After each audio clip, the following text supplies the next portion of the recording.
Hello everyone, स्वागत है आपका हमारे इस ब्लॉग में। आज हम गोलू भाई, विक्की भैया, राघो भाई, जिन्हें हम प्यार से राघो सर कहते हैं, साथ में द्वारी घाट जा रहे हैं क्योंकि आज घर के बगल की एक दादी थी, उनका स्वर्गवास हो गया है। यहाँ पहुंचकर हम उनके अंतिम संस्कार में शामिल हुए और सबने मिलकर ईश्वर से प्रार्थना की कि उन्हें अपने श्री चरणों में स्थान दें। उसके बाद से हम चले आए नदी का नज़ारा लेने के लिए। आप भी नदी के नज़ारे का आनंद लीजिए।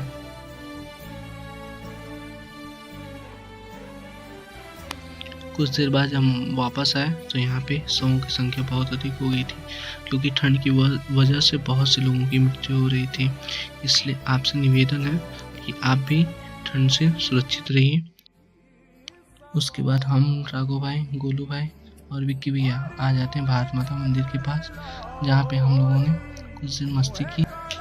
राघो सर, गोलू भाई, विक्की भैया ये लोग आपस में किसी गहन मुद्दे पर मंथन कर रहे थे। कुछ देर बाद हम लोगों ने यहाँ पे एक दूसरे की तस्वीरें ली और नदी का नज़ारे का आनंद लिया। उसके बाद से हम प्रवेश कर जाते हैं पार्क में, जहाँ पर हम लोगों ने सुंदर नज़ारों का आनंद लिया और साथ ही साथ यहाँ पे महादेव के दर्शन करने का सौभाग्य भी प्राप्त हुआ। फिर हम सब यहाँ पार्क में घूमने चले गए। यहाँ पार्क का नज़ारा बेहद ही सुंदर था और बहुत ही आकर्षक था तथा यहाँ पर छोटे पेड़ पौधों को काट करके उनको एक सुंदर आकृति प्रदान की गई थी, जो पार्क की सुंदरता में चार चांद लगाते थे। तथा यहाँ हमने कुछ फोटोज भी क्लिक किए, विक्की भैया कुछ अलग ही अंदाज में। फिर हम चल देते हैं जानवरों को देखने के लिए। यहाँ पर ईसाई आराम कर रहा था तथा ये सफ़ेद चूहा दाना खाने में व्यस्त था और इसके साथ ही ये आपस में खरगोश खेल रहे थे और ये हंस बेचारा अकेले बैठा था तथा इसके साथ ही दाना चुगने में व्यस्त थे। और यहाँ पर एक गोपाल संग्रहालय है तथा ये एमू हंस के साथ अब गश्त लगाने में व्यस्त था और उसके बाद से ये बत्तख अपने ही बदन को खुजली कर रहा था। ये पार्क का नज़ारा बेहद सुंदर और बहुत ही आकर्षक था तथा पौधों से यहाँ पे सीताराम लिखा गया था, जो पार्क की सुंदरता में चार चांद लगा रहे थे। उसके बाद से हम और राघो भाई और सभी मिलकर के चल देते हैं जो नया घाट बन रहा है, गौरी शंकर घाट, जो हमारे माननीय श्री A.K. शर्मा जी द्वारा इसका निर्माण कार्य कराया जा रहा है तथा यहाँ पर भगवान श्री राम जी का भजन कीर्तन चल रहा था, बोलिए श्री रामचंद्र जी की जय।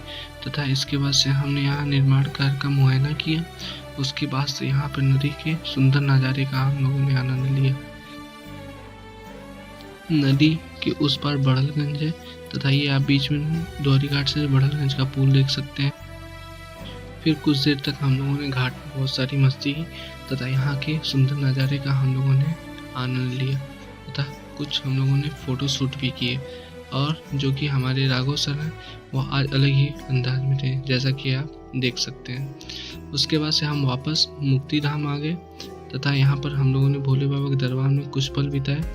उसके पश्चात यहाँ पर देवलोक से एक प्राणी आया था जो भोले बाबा के दरबार में नृत्य प्रस्तुत कर रहा था। उसके बाद से यहाँ पे हमने फोटोज क्लिक कराए। आपसे निवेदन है कि चैनल को लाइक और सब्सक्राइब करें। धन्यवाद।